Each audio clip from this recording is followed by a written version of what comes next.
Everybody Hates Rand is a Wheel of Time podcast that will contain spoilers for all 14 books. So if you're anti-spoiler, pause this, read all 14 books, and come back. We'll be here, waiting. Our title is a joke and is meant to be taken as such. In the context of this podcast, everybody refers to us and our cat. You are free to feel however you want about Rand, who is a fictional character. Don't DM us. The world is a mess, Dark One stretching out his hand. The dragon's reborn, the fire's been fanned, but everybody hates Rand. Everybody hates Rand. Everybody hates Rand. What? I just remembered when I walked in from work and the Backstreet Boys was playing very loudly while Sally cleaned the kitchen. It was a pretty on-brand moment for this household. I don't know why you're surprised or why you were so... It was also an on-brand moment for this whole segment of chapters. Yeah. I'm sorry if it seemed really loud. I mean, it just, felt loud because it was, sound after coming in from the outside. Yeah, where there was no Backstreet Boys playing. Where there was no Backstreet Boys playing at all. Which was pretty rude of the outside. I was listening to a podcast, though, that was talking about, bedazzling. Amazing. And I remembered that. Is your Twitter bio still this? Yeah. One time early on in our relationship, I, went to follow Sally on Twitter, and your bio was still has her bedazzler, and I was like, I've been new. That's a reference to Lady Gaga's Marry the Night music video. Which, I didn't know. Still didn't know until this very moment. That music video, at least I think it's Marry the Night, I'm pretty sure it's Marry the Night, is so iconic. I'm gonna make you watch it after this. It's 10 minutes long. No, it's so good. I already had to watch a weird YouTube video today. But it's so good, and there's a part where she's like, I can't do this. But yeah, that's where my Twitter bio comes from. I've thought a lot about changing it to Brought to You by Excedrin, but I do really still has her bedazzler. I don't know what mine is. Oh, look, I think it's words. Oh, yeah, I think it is too. Which is a line from Hamlet. So we've got Lady Gaga and Hamlet. I just never know what to put on my Twitter bio, and then I think of Hamlet being sassy to Polonius, and I'm like... Words. There's a lot of gay drama. I just searched Twitter for words instead of Emily. I don't know what else I would put on. Yeah, it's words. My all Twitter lowercase. Bio. Yeah. I don't believe in capitalization. I don't believe in capitalism. Yeah, exactly. That's any forms of capital. So this is the energy we're bringing to this podcast today. It's been a full 2 weeks since we recorded. I know, it's really weird. I know. There's a little hair I've been missing them. Oh, I didn't even realize until just now that we were back with Audacity. I know, it's because I haven't had time to make the transition from free trial of Audition to actual purchase of Audition, so here we are. Tibble, what you doing? Oh. Our cat is a fucking idiot. So fucking stupid. This has been your cat update. He's still dumb. Update? Cupcakes. Oh, I want a cupcake. Oh. After this, I have several errands to run. If you want to come with me, I'll buy you a cupcake. Okay. That had almost the exact same energy as my mom saying to me, do you want to come to Target with me? I'll buy you something. I mean, being like, yes. Yeah, I need to go get food for that chuckle fuck. Oh, okay. Yeah, I'll so go he with doesn't you. starve to death. And then I was thinking we go to Michael's and get a frame for Fergs. Oh, okay. Yeah, I would like that too. Yeah. Maybe if we're feeling really bold and sexy, we can run into the Home Depot so I can get flower boxes. We can do that. Okay. We can feel We'll do bold some and sexy. little household chores after this. Okay. I might also go to Barnes & Noble and get Business for Dummies. I was going to go to Barnes & Noble today and get you the next Aru Shah book. Oh, Emily, that's so nice. But then I ran out of time. It's okay. Time is limited quantity. Yeah, and also I've been up since 5:30 a.m. and I was just tired, so I was like, can't do it today.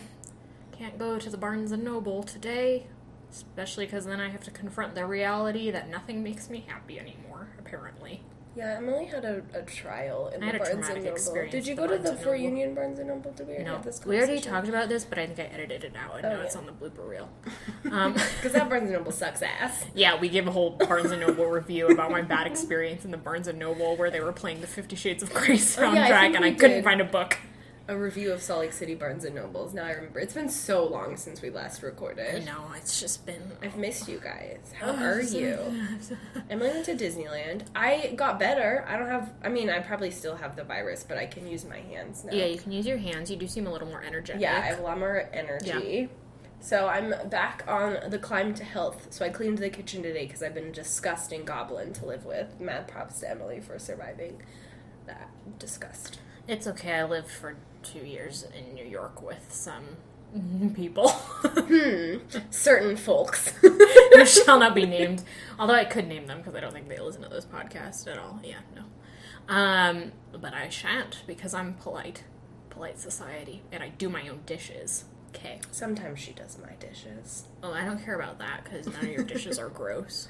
I do. We did live with some folks who didn't believe that it was necessary to wash, like, sauce-type items out of pots before leaving in the sink for, like, upwards of 48 hours. I couldn't. It was pretty gnar.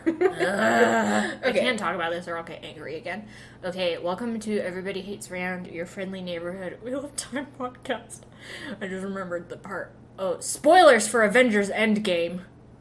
Fast forward 10 seconds. I just remembered the part in Avengers Endgame when Spider-Man comes back and is like, this is nice, when he gets hugged by Tony Stark. This is nice. I just love Peter Parker. Okay, end of spoiler. Back to Wheel of Time. You can come back. But there will be Wheel of Time spoilers. We discussed that in the disclaimer at the beginning. If you skipped that, fuck you. Also, Emily, future Emily, this is your reminder to put it in. What? Put in the intro. Future Emily, put in the intro. Emily, you dipshit, put in the intro, you dumb fuck. No, I'm doing this tomorrow, so I'll remember. Oh, that's right. Yeah, we're recording on Saturday, and poor Emily has to because I was in Disneyland from Sunday through Wednesday, and then I was working the other 3 nights. And this week has been shit. Okay, now that's our update. You've now heard what our week has been like, Sally's health update, the cat update, our daily chores after this update. What other updates do we have? I didn't have an anxiety attack in Disneyland. There's an update. Yeah, that's a very good one. Yeah, it was pretty good. I just went on Pirates of the Caribbean with my nephew repeatedly. So Her nephew is the cutest. My nephew is very cute and he's a happy baby. He's a very cute As long as he can sit on my shoulders and put his little chubby hands in my hair, then he is good to go. Contented little guy. Yep. Okay, here we are talking about the most iconic chapters in the entire Wheel of Time, arguably. I don't think we said our names. Oh, fuck me. But if you've gotten this far, It's I think episode you know. 60-something. It's episode 65, I believe. But that's Emily, and I am Sally. Thank you for tuning in. Now we're going to talk about the most iconic chapters in the series, probably? Yeah, that's what I'm saying, in the entire Wheel of Time, in arguably all of literature, perhaps. That's true. So just, pull up a playlist. We will, with this episode, release... I'm giving us a challenge to do in the next 36 hours, release a short playlist of songs that can be playing during this sequence. Okay, that's fine. Baby girl, playlists are my specialty. With Sally's knowledge of Lady Gaga and my knowledge of... Emily has a wonderful knowledge of independent music. I don't know music very I just know slutty pop music. Yeah, okay, but that's all we Exclusively. really need for this sequence. It's a very slutty pop music sequence. Okay. Okay, stay Matt's in the tuned. White Tower, prepping to leave. Early on, he's like, I can't disguise the fact that I'm leaving, so I'm just gonna make it look like I'm a total idiot. He's just kind of like, I have to try. You ladies know I'm a flirt with some Aes Sedai. So he just basically packs up and walks out. And everyone's like, okay, well, fine, there goes that fucko. He'll be back. He'll be back, because as we've told him repeatedly, he can't get past the river guards. And Matt's like, that's what you think. Now I have my hall pass. Now I have my magic hall pass, so fuck you, I can do whatever I want. Which he does. It's actually funny how early on in the sequence, you're 2 pages in, and then you immediately enter this blurry zone of Matt winning at dice. Yeah. Matt talks about how he's, like, goes sort of down to, like, the harbor district and then just sort of, like, goes inside one of the inns and is like, this sounds pleasant. Like, just, I want a dice game, because he's addicted to gambling or whatever. And then you just have this, like, 2-page description of Matt repeatedly winning. He's like, I can't lose. And it just, like, everything becomes extremely blurry. Yeah. It's a very weird sequence. Like, you feel a little bit like you're on drugs. Oh, while reading totally. it. I was gonna say, it's very kind of like a... not to bring this up because it's the worst reference possible, but if you guys have seen the Percy Jackson movie... Oh, yeah, that and one. they're in the, like, Lotus Casino. It's like a Lotus Eater kind of weird Yeah, it thing that's happening. And it's just interesting because we know Matt hasn't, like, ingested anything. Yeah. Usually when you get these sequences, the character involved, the point of view character, is either drunk or high on something. Drugged, yeah. Or, like, I don't know, extremely injured. So you enter this, Yeah. like, fever state. And you have Matt, who's totally healthy, as we've been told multiple times, but he's just having this extremely weird psychological moment. Yeah. And you could argue that he's, like, high on gambling a little bit, Yeah. but, like, towards the end of this sequence, it breaks off with someone saying, like, someone he's gambling with being like, yo, the Dark One's own luck, and Matt, like, snaps Flips. out of it, Yeah. like, flips out. Which is classic Matt. Like, he describes, like, before he even knows it, he's, like, off his, like, standing up and pushing this guy into the wall and being like, don't fucking say that. Yeah. Which, Matt, as I've said before, is our character who acts without thinking and often has bodily responses to things that that come before he provides, like, his own emotional context for them. Matt, for being a character with very different internal and external lives, very rarely provides us like, actual context narration of Yeah. what's going through his head. Absolutely. It's a very weird style of writing, but you do have characters who are, like, kind of constantly updating you on what they're thinking and feeling, and Matt's not one of them. He, like, gives you different clues to what he's feeling or thinking, and usually those clues come with his physical reactions. Yeah. So you realize, and kind of at the same moment that Matt realizes, that this is really freaking him out. He's Yeah. like, oh my god, I have to get out of here. So he goes out basically to chill outside and is like, okay, quick recap. Has this always happened to me? Like, Yeah. what's going on? And is like, I think I've always been lucky, but, like, never to this extent. He talks about, like, when he was a kid, he got in trouble as much as he got away with shit. Yeah. And it's like, he says after he got the Shadar Lagoth dagger that he got luckier, but we, the readers, since we haven't had any Matt point of views, are like, we don't really know whether that's It's true impossible to say. or whether that's, like, being affected by his memory. And the holes in Matt's memory are part of what makes the sequence so, like, the whole thing just feels like it's slipping through your fingers. I don't know how to describe it otherwise. But the way he talks about himself and his experiences are always, like, with the qualifier, like, I think, or as far as I know. Because he's aware of something missing. Yeah, and it's really interesting. There's, like, a narrative, like, a term for, like, narration where you're in, it usually happens in third-person point of views where, like, it's called mediation. So instead of, like, allowing the reader to be completely focalized through the narrator's perspective and being like, you know, Matt was mad. It was like Matt felt mad, and there is always that, like, so the idea being that there's, like, a distinction, like, you're saying that he felt mad instead of being like he wasn't. This is a very basic example, but being like, it's sort of, that mediation reminds you that there's a separation between you and Matt. It's like saying, like, I did this all the time in my own writing. This is one of my, like, weakest points, but, like, saying a character saw something happening rather than just describing what is happening. Yeah, that's a much better example. Thank you. And yeah, go ahead. No, you go ahead. You know this better than me. You're the one who told me about it in the first place. That was probably the only good piece of writing advice I've ever given Emily. I'm not a very good editor. editor. That's not even true, but she did point that out to me, and I was like, oh, fuck. No, I catch myself doing it all the time, because I always want to say verbs for some reason. Yeah, I'm Anyway. I'm an adverb-heavy bitch, though. That's my problem. But, so, mediation in that aspect tends to happen more in, like, the character reader level, like mediating between you and the character. So it's really interesting using that specific verb. Like, I think for Matt, it's like he's mediating his own experiences. So it's like, there's this, like we've talked about this before, there's this really odd disconnect between Matt, because he just like doesn't exactly know how to fit inside of his body and his experience. And so this scene that Emily says really does like slip through your fingers and become this like lotus eater-y, which comes from the Odyssey, by the way. The lotus eaters are an episode in the Odyssey, which Matt has very Odysseus-like experiences, absolutely, by the way. Yeah, and he's a very Odysseus character as like the clever one, the war general, etc., etc. Yeah, Tybalt, can you chill? Tybalt is. Stop moving the blinds, you dumb fuck. Our cat is so annoying.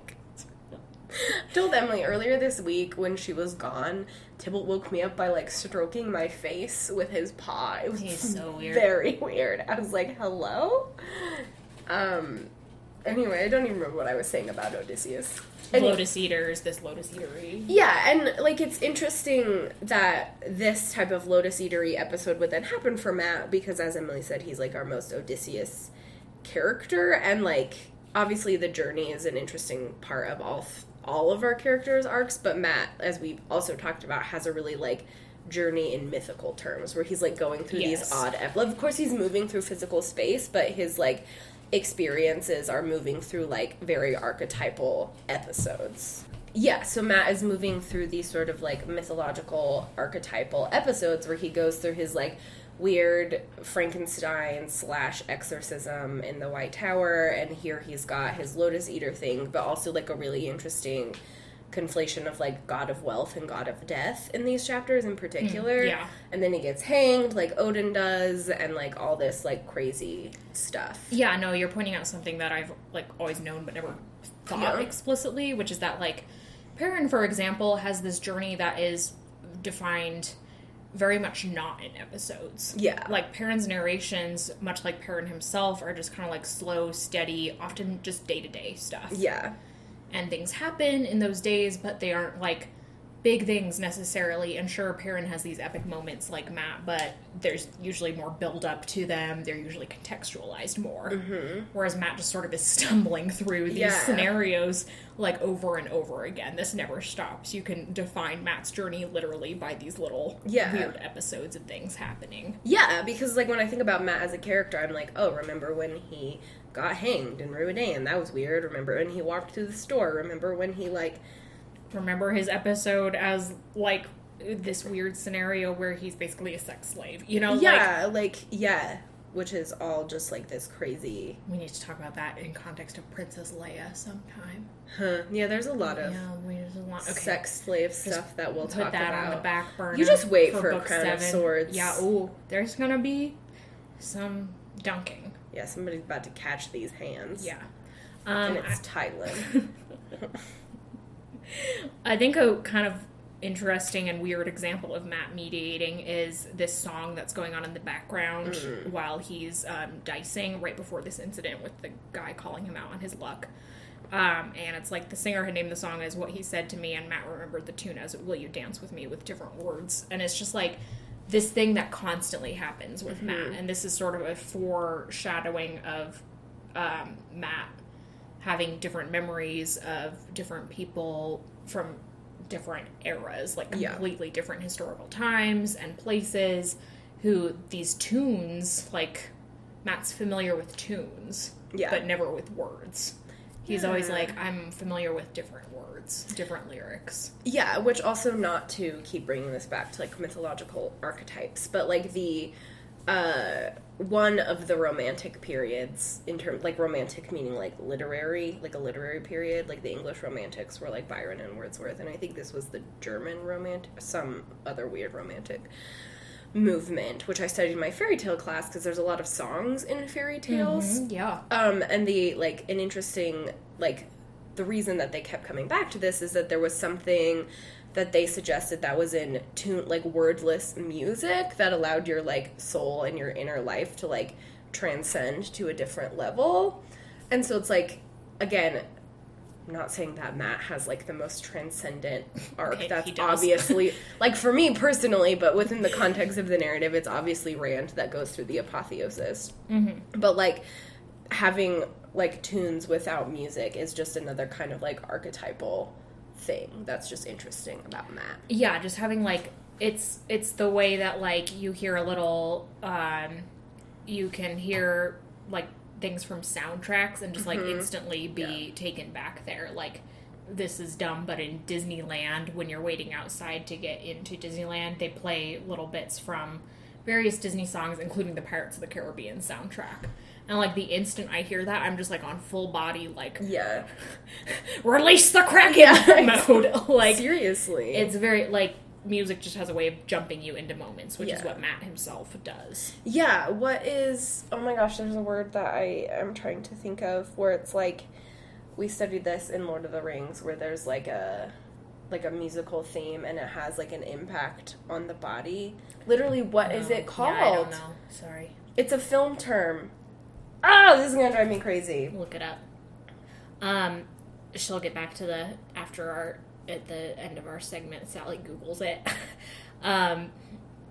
But Matt's waiting outside this inn and, like, looks down at himself and is basically just, like, draped in gold. He's like, I've just had gold coins sticking to my fingers this entire time. It's a very strange, like, Midas moment, which Midas is kind of one of Matt's archetypes of just, like, turning everything into gold.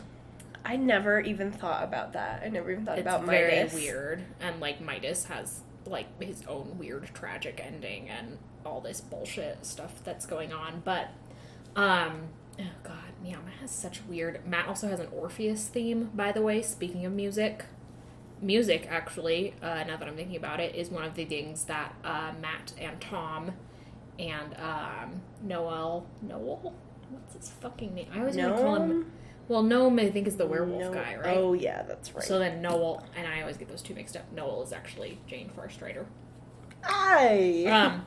But when they go into the Tower of Genji, the things that they go armed with are, it's courage to strengthen, fire to blind, music to dazzle, iron to bind. Music to dazzle? So, like, music has a hypnotic effect on the Aelfin and the Eelfin. Oh, interesting. So they go armed with, like, musical instruments and, like, iron weapons, and, it's just, like, this really weird sequence of, like, using music to go into the underworld and out again. Yeah. So Matt has Orpheus themes of music, by the way. There's another episode. Yep. Did you come up with it? No, because I don't even know what to Google. It's, like, right on the tip of my tongue. This is driving me absolutely bonkers. It's okay. It might just be one of those things that I suffer with for eons. If you know it, let us know. Unless Sally thinks of it before the end of this episode. So Matt, in realizing that he literally has money stuffed into every one of his pockets, which is just like, he just must be making the most unearthly clinking noises as he walks. Yeah, right? Like Alphonse Elric walking down the street. Pseudo armor clanking.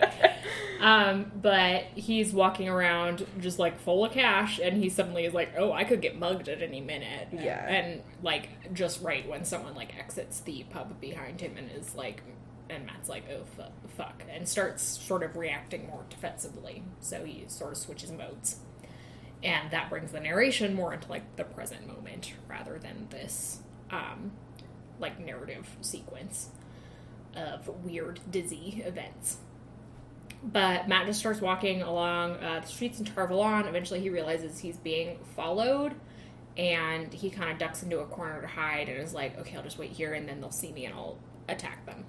But they don't see him, and he just hears them talking, and is like, oh, my luck is, like, not just dice. It is this, like, weird survival mechanism as well.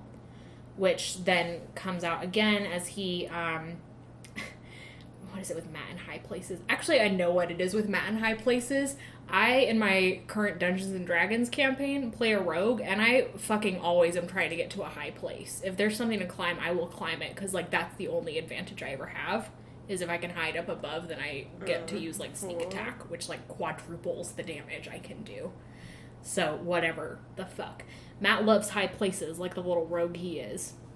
So he climbs up into these rooftops and is just, like, sneaking about. And then kind of crosses on this bridge and is looking down and just suddenly realizes someone's behind him with a knife. Which is horrifying. Yeah. And I think it's implied that it's a gray man in that, like, Matt didn't notice them at all until that moment. And, you know, it's sort of implied that luck is what allowed him to notice it. Mm-hmm. But Matt catches the guy's hand, like, inches from his throat, but the guy pushes him up against the edge of the bridge, so Matt's just, like, balanced there on the small of his back. And just because he's this lunatic, this reminds me of that scene in Percy Jackson when he, like, takes the wheel of the bus and is like, this is the most ADHD thing I've ever done. This is so stupid. Matt is like, okay, I just gotta, like, go for this. And he just, like, flips himself over the railing and takes this guy with him, so they just fall, like, 3 stories. Which is... Oh, I know. But it's like, it makes total sense in Matt's head. Yeah, because like, he's just like, time to toss the dice. That's the absolutely bizarre thing about being in Matt's head. Yeah. Everything makes so much sense to him. I think Rand says something like that in one of the later books, and it's, like, very clearly a Brandon Sanderson written line, but it's one of the ones I actually like, when Rand is like, Matt's always doing weird shit, and it always makes so much sense to him at the time. Like, it's always so logical to Matt in the moment, but to everyone else, it's like, what the fuck are you doing? Fucking? What the hap is fucking? What the hap is fucking? So Matt, again, like, accidentally weaponizes his luck against this guy because he falls, but the guy falls and, like, cushions the fall so that Matt walks away completely uninjured, and this guy has fallen literally on his own knife. Yeah. I'm sorry to interrupt. I just texted film major and former EHR guest expert Brie Olds, and she informed me that it is melodrama. The idea that is, like, everyone says it's, like, melodramatic, being, like, over emotional, and that comes from the film term where, like, the music is swelling. Yeah, like the melody, the mellow is affecting your emotions in terms of the story. So this is a very educational melodrama. EHR. Thank you. Yeah, we're dropping a lot of vocabulary. Thank you, Brie. I was about to text Caitlin because she loves music, and if anyone knew what that was, she would. But thank you, Brie. Thank you, Brie. You're my hero, and I love you. Okay, so Matt has just killed a person, albeit accidentally and in self-defense. So he's like, okay, I'm standing here right over this dead body in the middle of the street in the dead of night. Full of money. Full of, just literally coated in money. So he just, like, ducks into the nearest inn. Yeah. And who should be performing there but Tom Marilyn? Yeah, Forest of Coincidences, Forest of Coincidences. That's Taverin! But it's, like, also, like, Matt, as he tells you later in this book, Matt is, like, the walking forest of coincidences. Yeah, it's true. Like, when they go to Tyr later, Matt is, like, searching methodically through inns and then realizes, oh, I should just let luck guide me. And as soon as he does that, like, everything falls into place. Yeah, the idea. And, like, this is why, like, the concept of Taverin with Rand and Perrin is so, like, forest of coincidences and not a fun way. Mm-hmm. Whereas, like, with Matt, it is really fun because Robert Jordan just, like, really leans into the idea that it's going to be random and absurd and it's not going to make any sense, but, like, everything that Matt needs to happen is going to happen if he just, like, jumps into it. Of course, he walks into Tom here. This is, like, literally, like, there's some element of expecting it a little bit when Rand walks into Tom and Kyrian, I think because he's setting us up for it in the scenery. Like, he's walking through Kyrian, describing musicians and, like, the new players, how people are putting on plays, and this is a new thing, and Tom would hate it. And then he walks into Tom. Matt is like, I just killed a dude, and I'm going into shock. I need to go sit down and have a drink. And then there's Tom, and it's like, okay, this might as well happen. Yeah, jumping into another vocabulary word, but I think we've talked about this before, but the horizon of expectations, which is a term for, like, how, like, what the reader expects to happen based on what is set up. So, like, the horizon in the distance, you're being set up for what you expect. And, like, so when Rand's walking through Kyrie and listening to music being like, Tom would fucking hate this. So, like, of course we're thinking about Tom, and we expect him to pop up any minute. In this scene in particular with Matt, the horizon of expectations is just, like, obliterated into 100,000 pieces. Every page. No idea what's going to happen. It's, like, so bonkers. So Matt just, like, sits down, and serving girl walks up to him, and Matt orders a couple drinks, and then Tom finishes his set.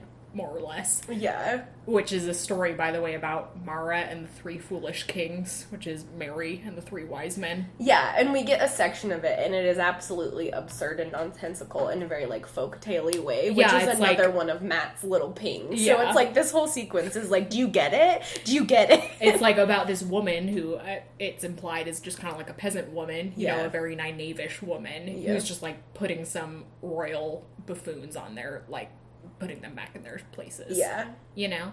And it's, very Matt, who insists much throughout this sequence that he's not a nobleman. Yeah. Like, actually isn't, you know, important in that way. Yeah. Little folk hero baby. But Tom drunkenly stumbles to Matt's table and is like, fuck these people, you don't even know the difference between common and high speech. And Matt's like, okay. This is fine.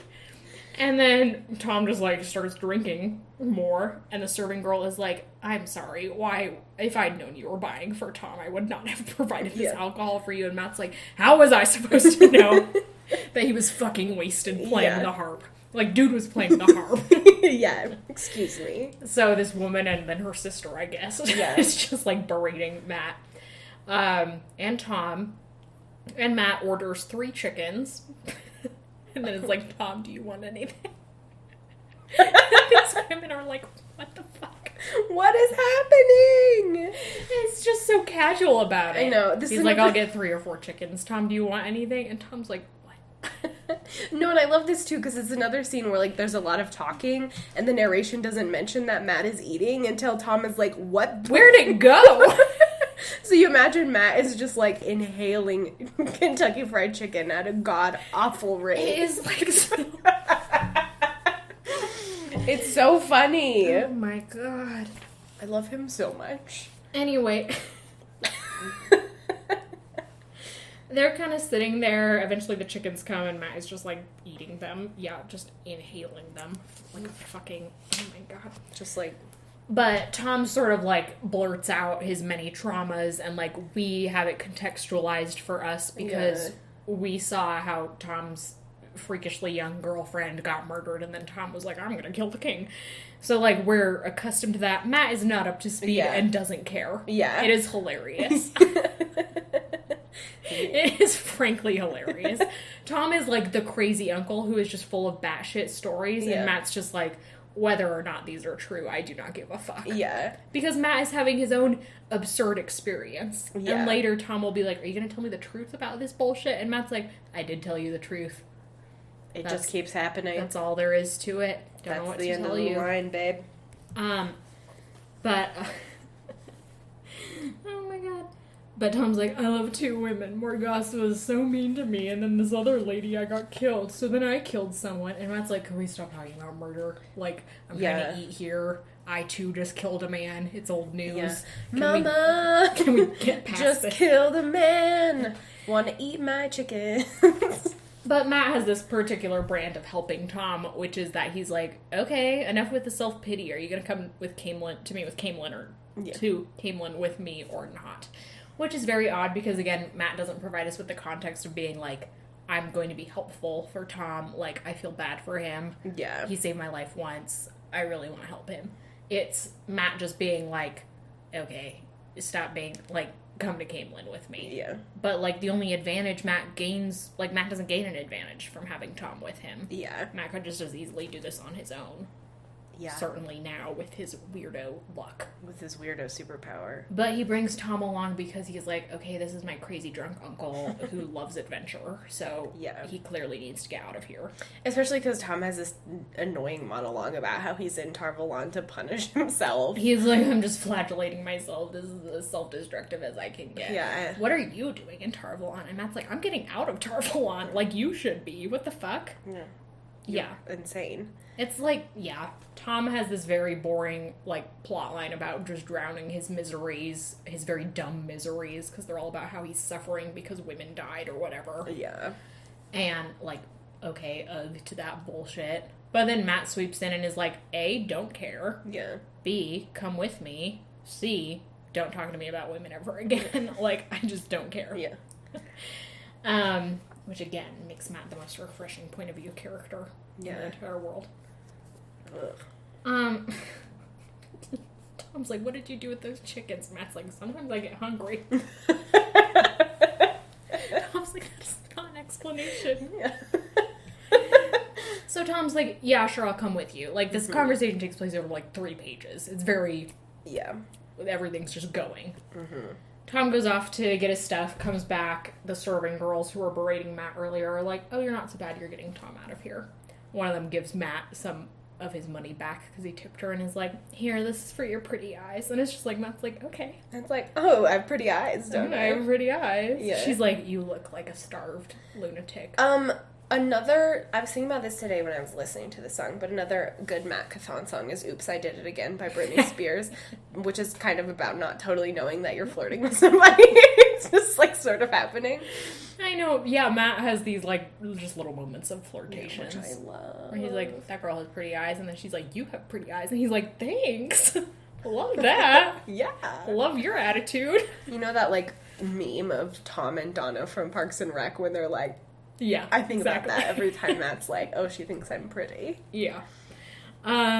So they walk out, and Tom's like, okay, where are we going? And Matt's like, I'm getting on the first ship out of here. Like, literally the first. And Tom's like, He's like, what's it could your be sinking hurry? and we'd be on it. And Tom's like, what's your hurry?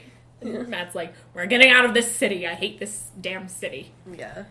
So, they go down to the docks, and they meet a guy who's like, I know you, kid, you're not getting out of here. And Matt's like, what about this fucking magic hall pass? Yeah. I can get out of here. And the dude's like, okay, you can get out of here, but that boat's already leaving. And Matt's like, no, I can make it. And actually, according to the canonical text, he does not pole vault. I know, that was but upsetting. in my mind, he does pole He, vault. like, fucking...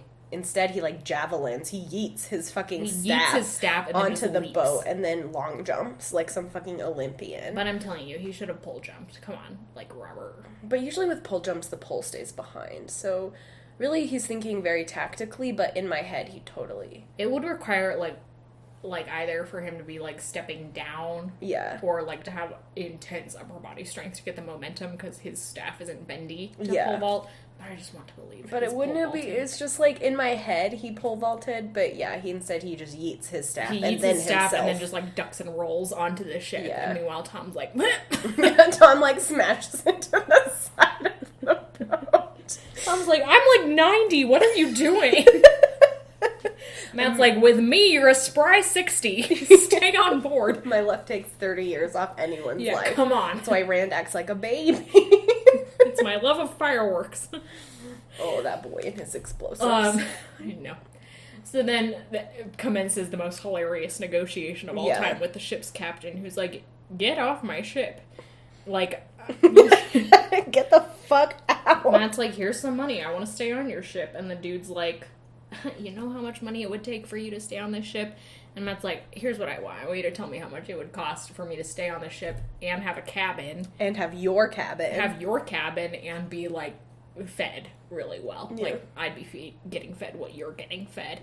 And the guy's like, you don't have enough money with inflation. That's like $1,000. Yeah. And Matt just, like, pulls, like, opens his little coin wallet. purse. And Yeah. is, like, sifting through all the other gold coins that aren't heavy enough and is like, will this do? Yeah. And the guy's like, what the fuck? And Tom's like, what the fuck? And Matt's like, take me to your cabin, sir. Yeah. So they go to the captain's cabin. The captain is, like, monologuing at them this entire time about his various political opinions, which, yeah, men be like that. They really do be like that. And Matt, of course, is just listening. He tells us he just listens because it's to his advantage to know, like, what kind of con man this guy is. Because it's already like, okay, this guy's going to try and screw me over. Yeah. While they're just getting set up. And the only thing of importance, really, is that this guy is Terran and kind of reports that there's this new High Lord who has these very fascist opinions. Yeah, who's like, fucking genocide for the Aes Sedai. Yeah, he's just like, Chains just kill for all the our Aes neighboring Sedai, countries. kill the and the best part about this is Matt's little intervening, like, mental commentary. Yeah. Where the guy's like, let's just put all the Illianers in chains and make them work for us. And Matt's like, I don't think they'll be inclined to work if they're in chains. Like, I don't really see how slavery works. I just don't get it. Yeah, which And I'm is... okay. a very boy. charming thing about our farm kids, where they're like, wait, what? Slavery? But also very naive because they don't fully grasp One that, that's just like, you really think that'll work? Like, in terms of, like, there's no standing here, I guess. Yeah, but also, like, if we're taking our, like, real world of course. reference, like, slavery is unfortunately productive, and, like, work camps are unfortunately productive because you are producing high amounts of labor with threats of death and violence. So, again, Matt doesn't understand fascism, which is good, because that means he's grown up in a world without fascism. I know, like, good for him. He's just like, here I am from the 100-acre wood over here. Little boy, little farm boy with my stick. And the guy's like, like, Matt finally kicks him out by being like, he's, this is what I was laughing at when you walked in. Matt, there's literally the line, Matt felt mischief bubble inside him. Yeah. And I'm like, oh, Matt. Related to that, apparently yesterday my niece had some Fresca, and she said to the room, I wasn't here for this, she said to the room, this tastes like what my heart feels like. That's so good. So anyway, Matt's little Fresca heart. Do you have a thing that, like, your family constantly mocks you for saying when you were little? Or, like, just is like, this was a charming thing you said when you were little? I don't think so. My family's always telling me about this time we visited my great-grandparents, who by then would have been in their 90s. My great-grandma lived to be 104. Jesus Christ. This is when I was, like, 4 or 5, and my great-grandpa was still alive. But I guess he, like, left the room or something, and I, like, little 5-year-old, just, like, looked around and was like, where'd the little man go? Because he would have been, like, 5 feet tall. Yeah. Like, Emily. so anyway, kids be wild. Kids be wild. Anyway, Matt teases this guy about his dumb opinions, and Yeah. the guy leaves. Yeah. And then they kind of settle in. Matt is like, Tom's just stripping down while Matt's like just playing with his dice. And Tom's like, okay, those are clearly loaded dice. And Matt's like, they're not. They ain't, bitch. I want all this money with other people's dice. And Tom's like, okay, you weirdo. Which commences the, like, long beginning of no one believing what Matt is saying when he just tells them the truth. Yeah. Because it's like he has this weird boy who cried wolf, like... Yeah, or like Cassandra in Troy. A little bit, yeah. We're just full of Greek archetypes Yeah. here. Matt's just a little bundle of archetypes. Matt is a bundle of archetypes, and it's... Yeah, like, there's this element of people being like, Matt always exaggerates, or Matt doesn't tell the truth, and it's like... like, that's probably true of Matt when he was a kid, and it's, this weird thing of being inside Matt's head and being the reader and knowing that, like, Matt has made a fundamental shift and no longer does that, I guess. Or it's just this weird.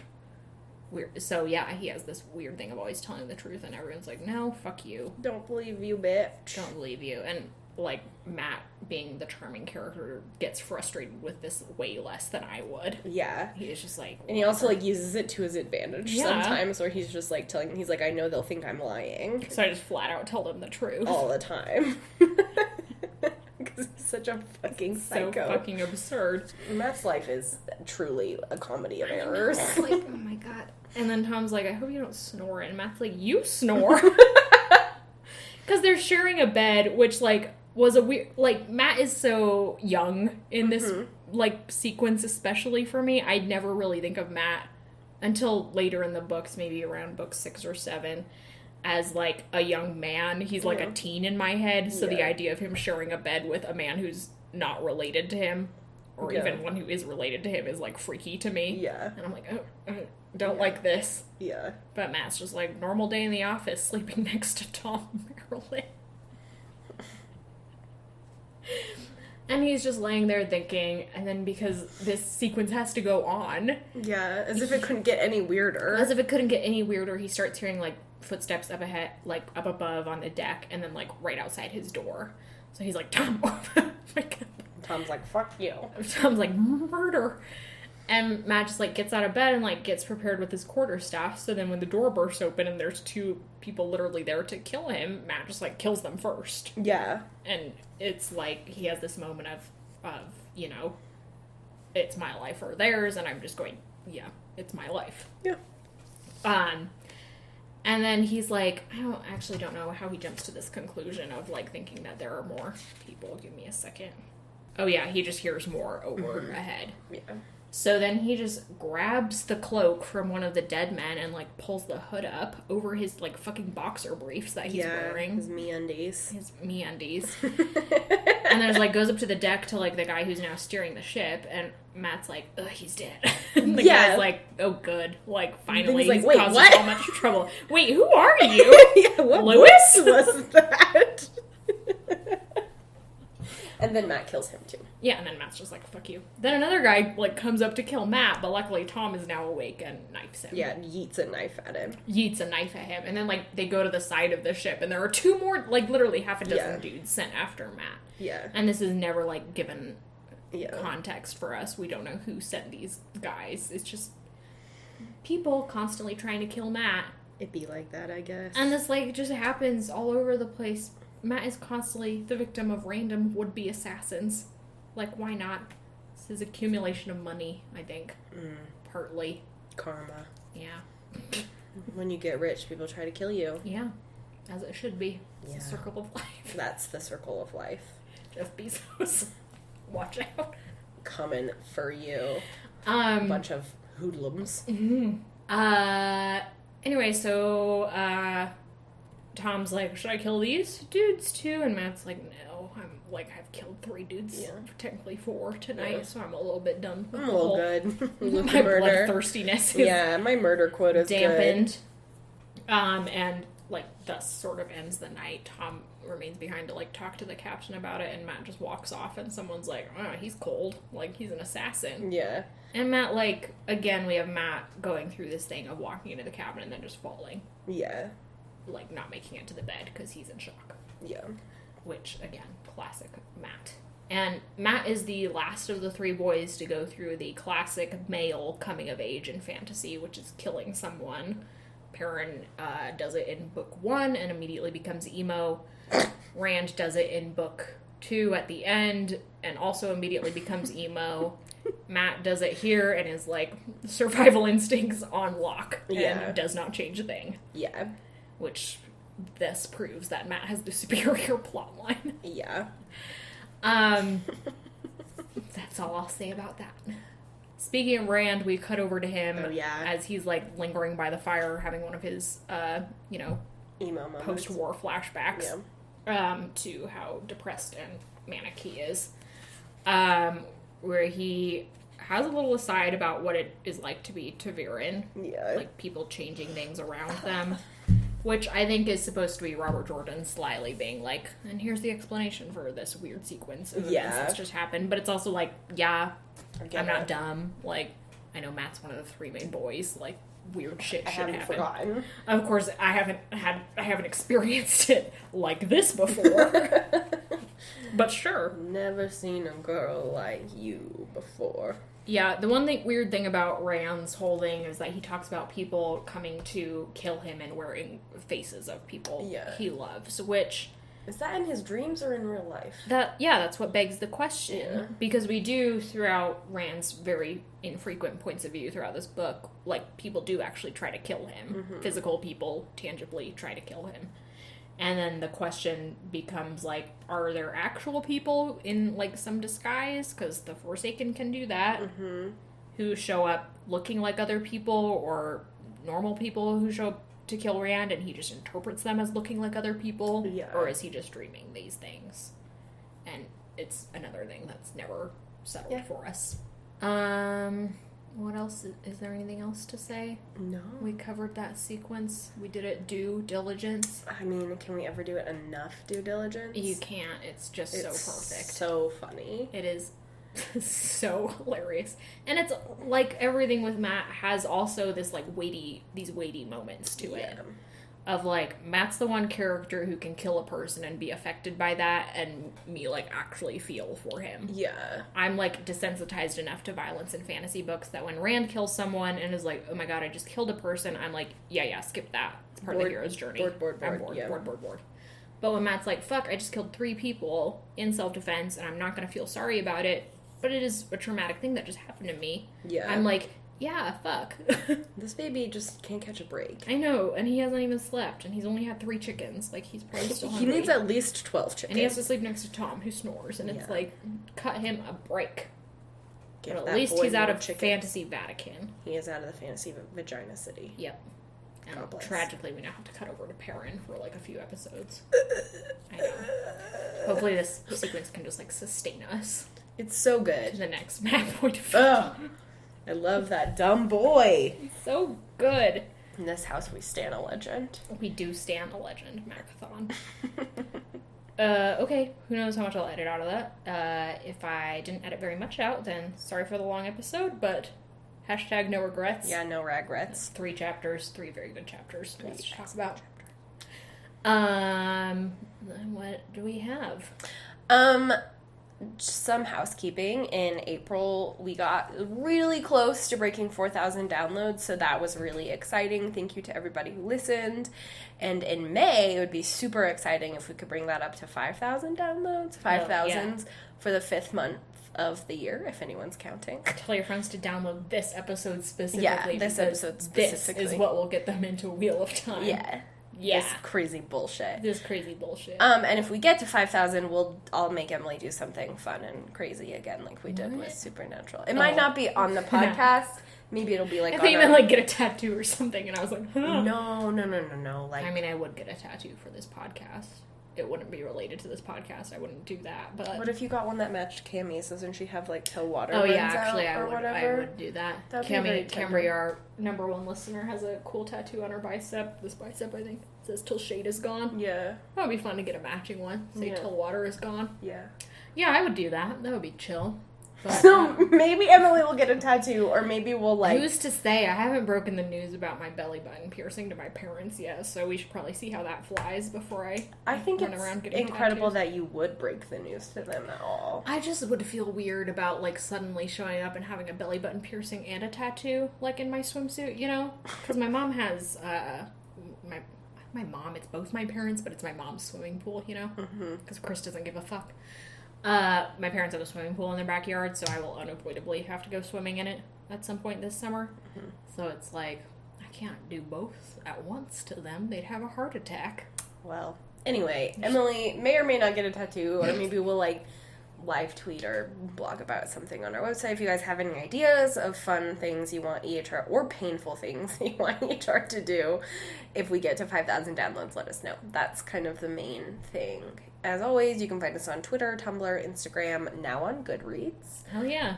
You can check out our Patreon. I know what we're reading. I'm reading the Foxhole Core for the 3rd time. Yeah, I have not put that on the Goodreads yet. I forgot to. You don't have to. I've been reading Chalice by Robin McKinley for about 2 months. Well, you said I didn't pick up a book for like 3 weeks, so. Yeah, that was pretty painful. And the last time I read Chalice, the scariest thing that's ever happened to me in my entire life happened, so I'm a little... Yeah, you could put it down and pick up a different traumatized. book. But I really love Chalice. It was like sliding into a warm bath of honey. It is, especially because it's all about honey and bees. And it really makes me want to take a beekeeping class. We can sit in our, after we're done with our errands, we can sit here and you can listen. Maybe I'll watch You can read Chalice or watch Yu-Gi-Oh! And I'll read the Foxhole Core, and we'll both be No, actually, I have to figure out my D&D, my new D&D character sheet, but I legitimately always... That reminds me, I have to write down my list of tasks to do in Dungeons & Dragons next session. Number 1, someone tweet...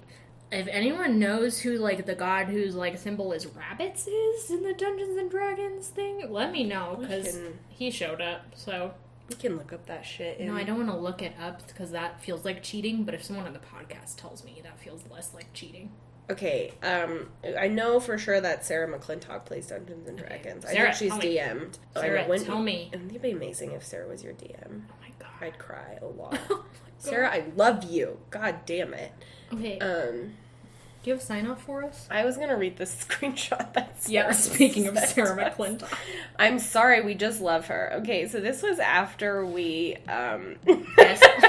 recorded. For context, we start on her Yu-Gi-Oh podcast. Listen to it. It's called Pot of Greed, which is a Yu-Gi-Oh reference. Yeah, and Yu-Gi-Oh actually kicks major ass. I've recently started into it now. watching it. Speaking of which, the other day, Gethin, like, flagged me down. He's like, I saw that you were watching Yu-Gi-Oh! I'm very proud of you. And I was like, thank you, Gethin. Thank you for your approval, Gethin finally. So much. But yeah. Anyway, and so this is in reference to Sarah telling someone that everybody hates Rand. This was on their Discord Yeah. for their Pot of Greed podcast with, she's talking to her co-host who also spoke to us that episode. So they said, very late to the party, but when you did your Ayn Rand confession, I should also say that I used to think Everybody Hates Rand was just like a podcast dunking on Ayn Rand and her various works. So like, Po Body's Nerfect. And on that note, It's so funny. Macathon, Po Body's Nerfect. Po Body's Nerfect. You gotta work it. Bye.